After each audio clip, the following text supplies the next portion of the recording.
Hey, welcome back to The Lamp with Pat Munsey. I'm the publisher of the Kokomo Lantern, and this is my weekly podcast where we talk to people about things going on in the community. And today I have a return visit from one of my favorite guests. This is Ann Shaw, the executive director of the Howard County Historical Society, and she has with her Jeff Shively. And you're going to have to tell me who you're with. Well, I am on the board of the Kokomo Automotive Museum. You might remember me from being the director of development at the museum from 2012 to 2020. There you go. So it shows you how much prep work I do on these things. Because I'm meeting Jeff for the first time all over again. Welcome to the show, Jeff. It's really kind of loose here, but we're going to talk about something that's going to be a lot of fun this weekend. We're going to talk about Mr. Kingston's Auto Extravaganza. Exhibition. Exhibition. You got it. It's all English. Yeah. And it's going to be fun, and it has cars. So, I mean, who wouldn't want to be there?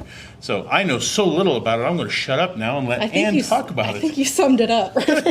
Hey, thanks for joining the show. We'll be back next week. So thank you. Not a problem. Pat. Yeah, that's great.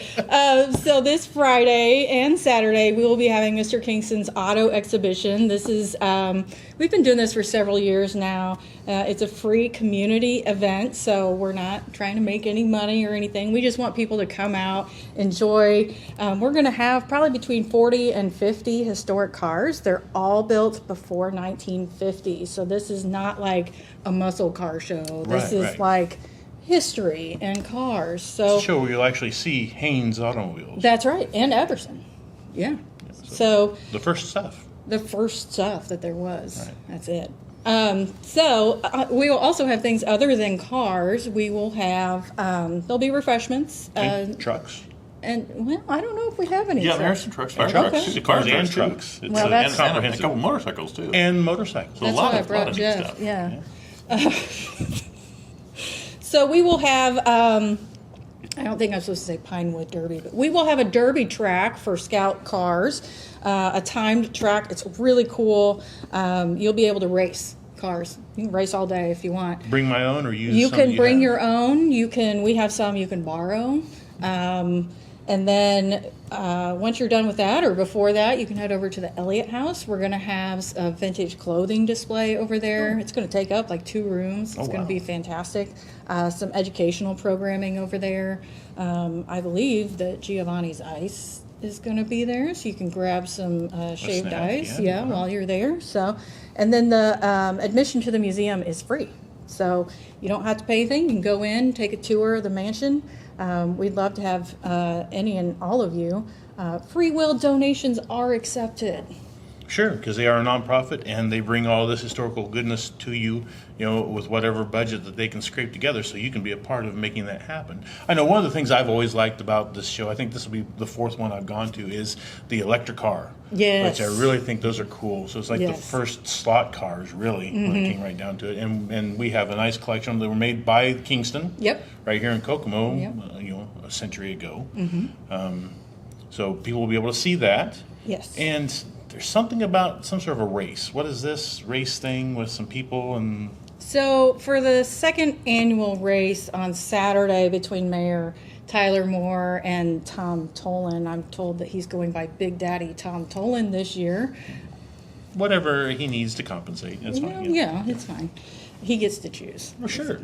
They will be having a recap of their 2nd annual race at noon on Saturday. I believe the mayor has several Pinewood Derby cars that he brings. Oh. And then Tom... So for different weather conditions. For different, it could be windy or, Sure, that may impact it, right? I don't know, yeah. Well, the mayor knows, right? So. The mayor knows. He's serious he about does. this. Tom did win sort of last year, so we're interested to see what happens this year. Okay, Yeah. all right. Well, I'm looking forward to that as well. Jeff, you've been quiet so far because we've been dominating and just falling all over each other. What are you bringing to the table today? Well, unfortunately, I was hoping to bring one of my vintage cars, but that's probably not going to be the case. As I was telling Ann, it had a little kerfuffle about a month ago. But that's okay, because we should have a really neat collection of cars. We mentioned this is dedicated to Mr. Kingston. Well, why is Mr. Kingston important besides the electric cars and a whole bunch of other things? That Kingston made a lot of, I think, radios, a lot of interesting things. But what made his fortune was the carburetor that was, of course, used by Henry Ford with his Model T Ford. So that's why he became such a wealthy man, was able to buy the mansion he lived in, because of a contract with Ford Motors back 115 years ago. Sure. So that's very important. And of course, because of that, we will have a lot of early Model T cars, Model TT trucks, so the larger trucks. We'll have a couple early Ford fire engines. I think there's one coming from Walton. Okay. Now, of course, that's the important thing. Remember, the Model T puts us puts America on wheels. And I was actually speaking with a gentleman from the Tribune earlier this week last week about the importance of the Model T as far as a fire engine, because again, this allows small communities to have motorized fire fighting. Which, if you know your history, a lot of towns and cities had fires that were catastrophic in the end of the 1900s. The whole downtown, you go to a town and every building was somehow built after 1875 for some reason. Well, it's because downtown burned down in 1874. Right, exactly. Well, now you don't have to worry about bucket brigades. Now, even a small town like a Walton, which is not, Walton wasn't big 100 years ago, it's still not big, but they could afford to have firefighting that was motorized. That's a huge breakthrough. But besides that, of course, you mentioned the Haynes cars.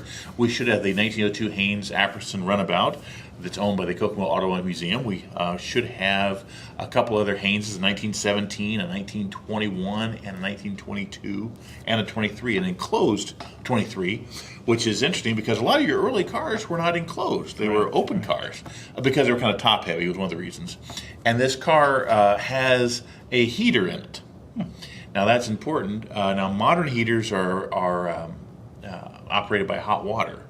This is a box around another warm source, the exhaust pipe. I wondered, yeah. Which perhaps was not the best approach. What's all the carbon monoxide between friends? But it worked at the time. They were warm when they died. You stayed. But it's better than a hot brick wrapped in a towel, which is what your previous attempts at heating would have been. So that there'll be a lot of early stuff like that. Perhaps a curved dash olds, which is something that predates the Model T, goes back to the very early 1900s. Very simple machine, very inexpensive. Of course, Oldsmobile built that. So if that makes it, which it should, that will be probably the oldest car we have on hand, if not the 1902 Haynes Apperson.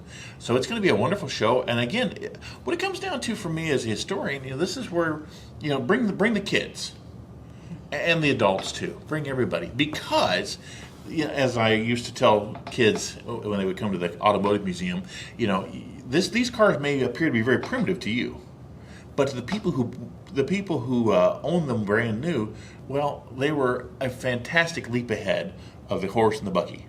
And that's what you have to remember. That it's so you're going to see that, and by going as late as 1949, you'll see that there's a 49 Packard, which is a very advanced automobile for its time. So you'll see that 50 years of evolution, and hopefully you can talk to the owners. The owners, car guys, love to talk, as you can evidence by me talking. We love talking about our cars, so ask them about that. The Model T people are lots of fun, and Model A folks are very fun too. So talk to them, ask questions. They might let you, blow the little horn, or who knows. But don't be afraid to ask. And by all means, children of all ages, I don't care if you're 8 years old or 88 years old, you need to come Friday evening and then Saturday as well. So 2 days you have an opportunity to come and see these cars. Sure, and we need to point out what the operating hours for these events are. So on Friday, we're going from 4 to 8 p.m. and then 10 to 2 on 10 Saturday. to 2 on Is that right? Saturday. So you have 2 opportunities to take advantage of this. And will they be able to meet Mr. Kingston? Mr. and Mrs. Kingston They'll will both be there. in That's attendance. So Yeah. maybe a little photo op with some historical figures there. Yeah. A Yeah. lot of people like to meet Mr. Kingston back in the day. In fact, I think Henry Ford famously enjoyed visiting Kokomo and the Cyberling Mansion.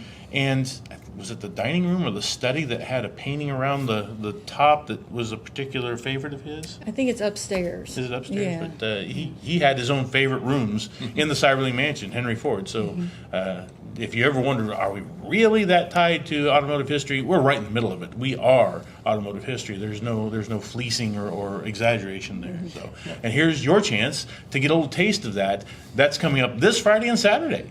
So please take a little time out of your schedule to come visit, enjoy what they've got to offer, and get some pictures, and just have a really great weekend. So I'd like to thank the two of you for attending and helping me struggle through yet another podcast episode. You know, I was built for this. Baby. You're getting better. Well, you know, the way I look at it is the more I screw up, the better you look, right? Well. So, hey, thanks a lot for tuning in again. This is The Lamp with Pat Munsey from the Kokomo Lantern, and please be good to each other.